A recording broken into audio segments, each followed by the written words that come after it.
Hola, un saludo, mi nombre es Diana Dunn, soy estudiante de Derecho de la Universidad Fermín Toro en Barquisimeto y este video es acerca del derecho probatorio sobre algunos de sus temas. En primer punto es la carga de la prueba. Como definición tenemos que en el marco del proceso civil, penal o administrativo, quien tiene la carga de la prueba es quien ha de probar los hechos que son objeto de discusión. Según en Venezuela se encuentra establecido en los artículos 1354 del Código Civil y 506 del CPC.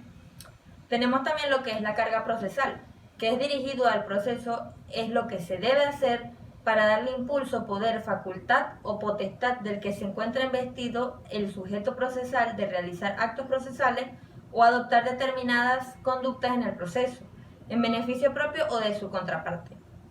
La naturaleza jurídica de la carga procesal es que toda carga constituye una facultad procesal, ya que ésta encierra la posibilidad de obrar en el campo de la libertad. Efectivamente, no hay obligación en el sentido estricto del término de contestar la demanda, de presentar pruebas, de apelar o de impugnar documentos, entre otras cosas. Se trata de facultades privativas o comunes que las partes pueden ejercitar o no, según las expectativas en el proceso. Tenemos también lo que es la distribución de la carga de la prueba. Quien propone una pretensión en juicio debe probar los hechos que la sustenten y quien opone por su parte una excepción debe probar los hechos de que resulta.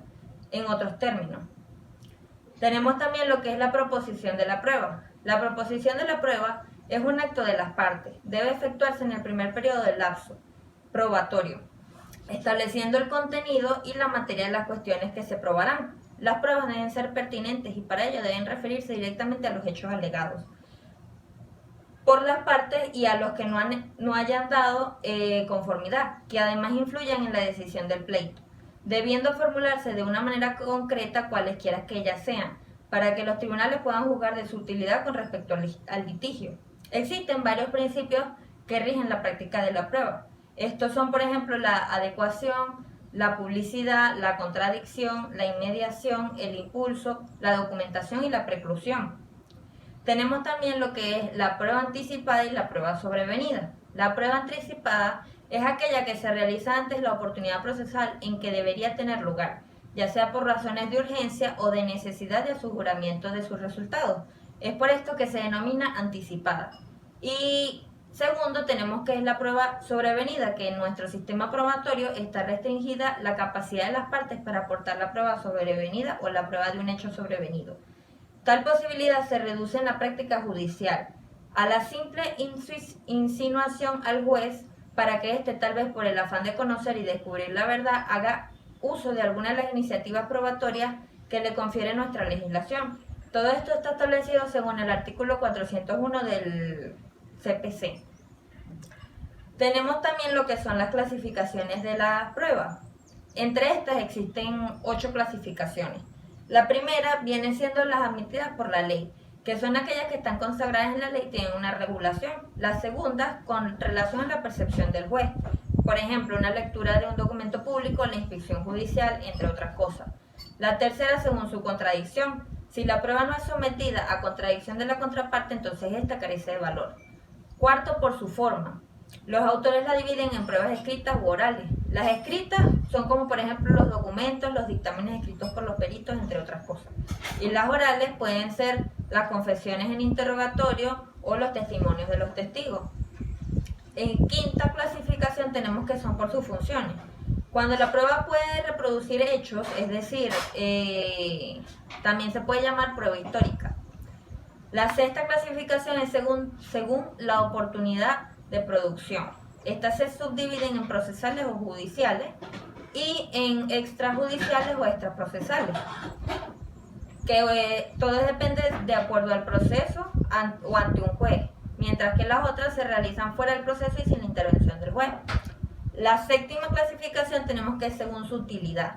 Estas se subdividen en pruebas conducentes o inconducentes o pruebas pertinentes o pruebas impertinentes. Y por último, según la formalidad externa de la prueba, que son las formales o las sustanciales.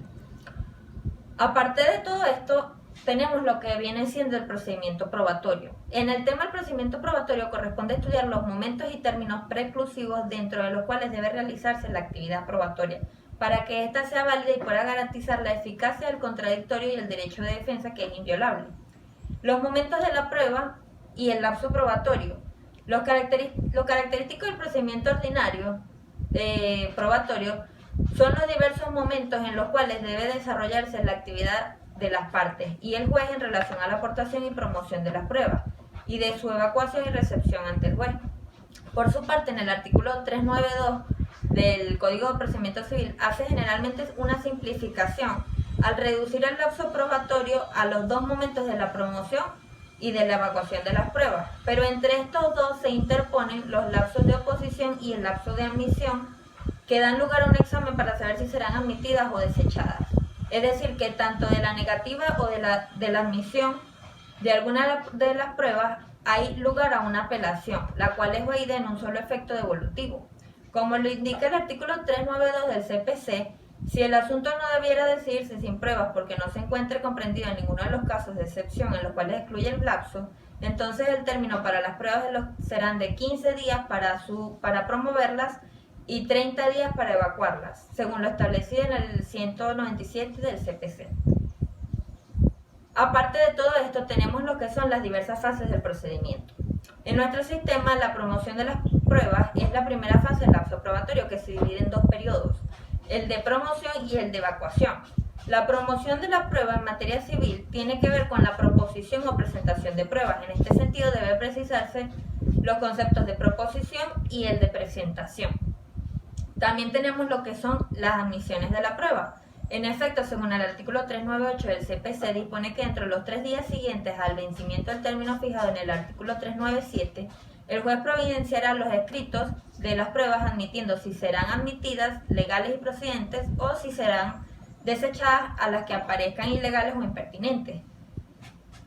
También tenemos lo que es la evacuación de la prueba. La evacuación o práctica de la prueba no es un acto simple, sino que está integrado por diversos actos, como por ejemplo las inspecciones judiciales o las deposiciones de testigos. Por último tenemos lo que es el lapso de evacuación. El lapso de evacuación comienza a correr a partir del auto de admisión, es decir, el día siguiente de su aparición en autos. En cuanto a la manera de computarse el mencionado lapso, se hará según el artículo 400 del CPC. Aparte de todo esto, tenemos la oposición o impugnación de la prueba.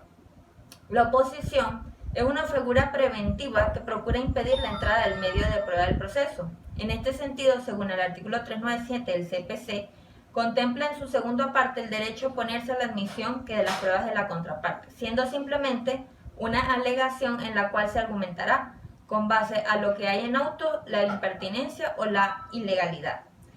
También tenemos lo que es la impugnación. Esta surge de una situación fáctica que para el momento de la promoción no consta en autos, que puede ser en su momento de promoción o en la evacuación. En este sentido, el CPC se encuentran diversas formas de impugnación, que son las siguientes: la tacha de documentos públicos, el desconocimiento, la tacha de instrumentos privados, la tacha de testigos y la nulidad de la prueba fuera de la audiencia oral en el procedimiento oral. Bueno, esta es toda la presentación, espero les haya gustado, gracias.